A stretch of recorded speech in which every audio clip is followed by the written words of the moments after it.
limits, man. Whoa. Okay, calm down. Tell us more about what you saw in Gaza. In your articles, you wrote about individuals, and you, of course, changed their names. But one of them was a woman who had something really terrible happen to her and her family and her husband. And you have a photo of something that was etched into his back. But before we show that photo, can you just set up what happened here? This was a young woman. It was a kind of a heroic story. She rescued her husband from Israeli soldiers.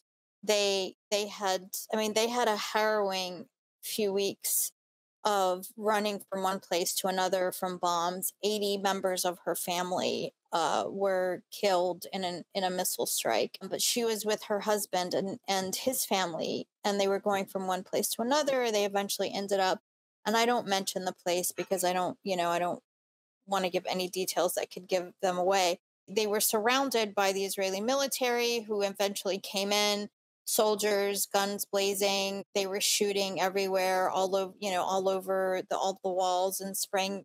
And when they finally came in, they separated the men and women, as I just said. The men were all stripped, and the women were packed into like this, like it was almost a janitor's room. Like they were on top of each other, the women and children. And then for 3 nights, they weren't given food or water, and they could hear the men screaming through the night. Like they were clearly torturing them. And then on the 3rd day, the soldiers came and ordered the women to go south with the children, and all the women went except her. She at this point, she just had nothing to lose, and she said, "I'm not leaving without my husband." And she's quite young. I mean, they'd only been married for like a year. So she just started running between the 2 rooms, trying to find him where the men were. And they were all, stripped, and it was dark, and she couldn't see, and she kept calling for him. And she eventually recognized him by his boxer shorts. And she she was hugging him and kissing him, and then she was alternating between like pleading with the soldiers and begging them to let him go, and then cursing at them and just attacking them. And eventually, I guess, I mean, they were laughing and calling her crazy, and they were just it was almost like an amusement thing. And eventually they were like, okay, fine, and they cut him loose. By the time they got somewhere safe, he showed her his back, and it was carved with the Star of David. And then his uncle later showed his back was carved with smiley faces on his shoulder. Like they were just carving pictures in people's skin. So disgusting. Yeah. And I saw somewhere, like someone else posted a photo of a man whose face was branded with the Star of David. You might have seen that one as well. It's so disgusting. And Israel always talks about anti-Semitism and weaponizes it and, claims it's there when it's not there.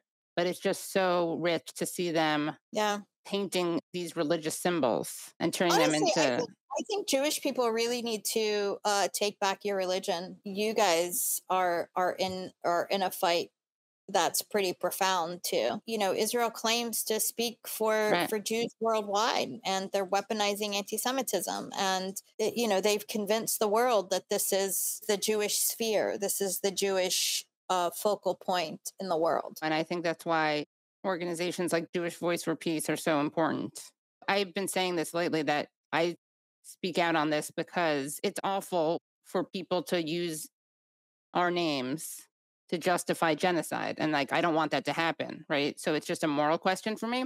But there is also it's not as big of a factor for me, but it's there. There is a self-interest that I want the world to know that Israel doesn't represent all Jews.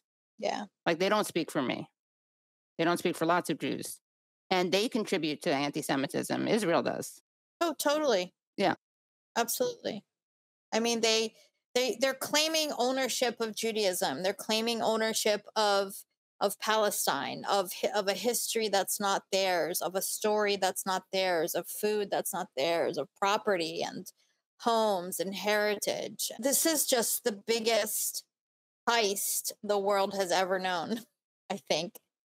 by organized, militarized mafia. And what else do you want to make sure people know about that you observed? I know that you talked about on other interviews the trauma that especially children are dealing with. There's so many things that, and I keep saying this, that sometimes I don't feel like that I have the right words, or that language is big enough to really contain what Israel is doing in Gaza.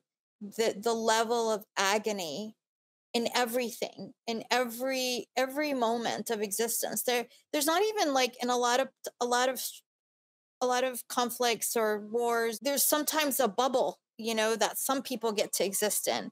It doesn't exist in Gaza. Everybody is in utter agony and destitution. Everybody has been reduced in some way. People who just 6 months ago were, building a house or getting married or applying for PhD programs or graduating from college or whatever, people who had all kinds of ambitions and plans are suddenly now thinking about nothing except where they're going to get water for the day and where they're going to get food and whether or not they're going to live to see another day.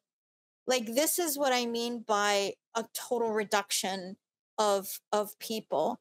It's a dismantling of people's dignity, people not being able to bathe for months on end. It's just hard to describe how horrific the situation is in every conceivable way. Every moment of every day, people are suffering profoundly. People's cortisol levels are raised 24/7. They just don't come down. Everybody's nerves are frayed. Israel has that zanane, that really loud drone that you just it seeps into your body. Like like even when I came back, I was still dreaming about that stupid zanane. It buzzes in your brain 24/7. It's intentional, right? This is intentional to just make people have nervous breakdowns. Just everything is disintegrating. There's no privacy. You can't be with your spouse. You can't sleep in the morning because the neighbors are intense. Everybody's kind of, everybody has to get up at the same time. You're sharing a bathroom with hundreds of people, and it's not really a bathroom, it's a hole in the ground. I mean, the indignities in every conceivable way just claw at your humanity, at your personhood, at your will. And this is to say nothing about the constant terror, the endless bombing. Every night that I was in Rafah, there were, which was supposed to be the safe place, they were bombing every single night that I was there. I don't know what more there is to say beyond, the videos. People have seen everything. At this point, nobody has an excuse. Nobody on social media has an excuse not to know what's happening. And I saw somebody posted something the other day. I don't remember who it was, so I can't give credit, but they said something like, at this point, you're either advocating for Palestine or you're a sociopath.